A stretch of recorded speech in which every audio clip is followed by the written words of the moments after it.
Oiga, conocida como la maestra Gordillo o el Bester Gordillo, pues logró ascender en el sindicalismo y la política mexicana desde que salió de su tierra natal en Chiapas, en el sureste del país, hasta convertirse en una de las mujeres con más poder de las últimas 3 décadas, aliada de unos, repudiada por otros. Bajo la batuta de Gordillo, una ex figura del gobernante Partido Revolucionario Institucional, controlaba el sindicato a discreción, la distribución de plazas, de cargos e incluso la venta de puestos de maestros en un sistema en donde ha imperado precisamente la corrupción.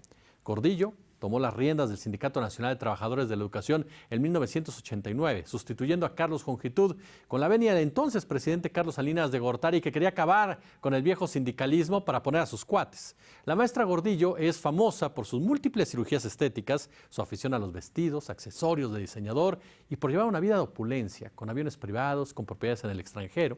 Pero luego de haber nacido en la pobreza en el estado de Chiapas, según cálculos extraoficiales, Gordillo manejaba sin rendir cuentas a nadie cerca de 60 millones de dólares por año solo en cuotas sindicales, que el Estado descuenta de los salarios de los maestros y pasa al CENTE, el mayor sindicato de América Latina. Vamos a escuchar qué fue lo que dijo el Bester Gordillo en una entrevista con el diario Reforma en su reaparición oficialmente ante los medios.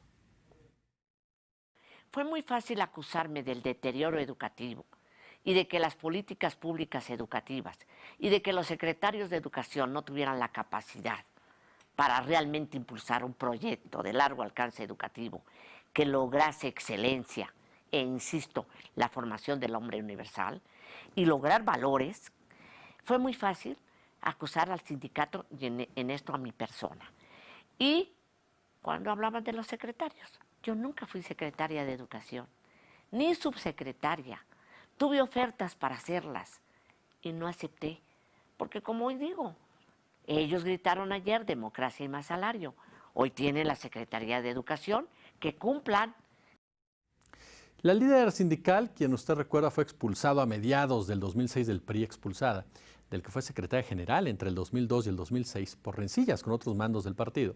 Según revelaciones de políticos y de prensa, fue ella quien inclinó la balanza a favor del ahora expresidente Felipe Calderón cuando a este le faltaban muy pocos votos en las encuestas para vencer al candidato Andrés Manuel López Obrador en los comicios del 2006. Gordillo y el CENTE crearon en el 2005 el Partido Nueva Alianza como su brazo político, que tras las elecciones generales del año pasado quedó con creo que 10 representantes en la Cámara de Diputados y uno en el Senado, de hace 2 años. El gobierno de Peña Nieto pues no le perdonó, por cierto, que se opusiera a la reforma educativa que lanzó y la arrestó, efectivamente, acusada de desviar millones de dólares. Todo en el contexto de una campaña de reformas impulsadas por este mandatario que aseguraba que él era el gran reformador.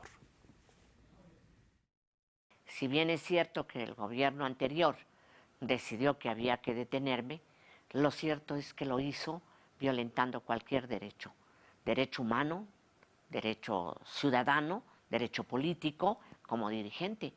Y fue todo consecuencia de una reforma y de una palabreja, o palabrota, digo, depende cómo se quiera ver, que era permanencia.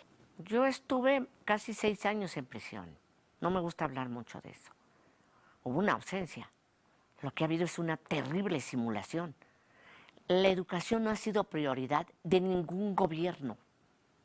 Han sido pequeñas subiditas de algunos gobiernos. Pero, Roberto, ¿dónde está un plan estratégico, una política educativa de gran calado, más allá de 50 años?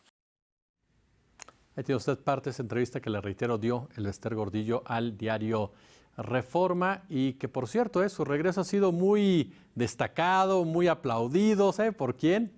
No ha sido el PRI, Vicente Fox y Felipe Calderón Hinojosa, los dos presidentes de la alternancia, los dos presidentes del Partido Acción Nacional, los dos presidentes que supuestamente eran muy diferentes, muy distintos a lo que estaba haciendo el revolucionario institucional, el PRI. Los dos expresidentes a los que el Bester Gordillo definitivamente les debe su empoderamiento político, porque con el PRI se empoderó sindicalmente, pero con el PAN se empoderó políticamente, a tal grado de ser intocable en toda la extensión de la palabra. Ella dice, me responsabilizan de la educación.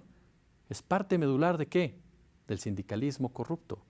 Ese sindicalismo que también tiene en sus principales rostros a Romero de Champs, por supuesto, y muchos, pero muchos más. Y ojo con esto, y concluimos con ello. De verdad, la oposición va a destacar, como hizo Vicente Fox aplaudiendo el regreso del Bester Gordillo. De verdad se va a convertir ahora en un rostro de la oposición. La desesperación es mucha. La octava contigo. La octava contigo.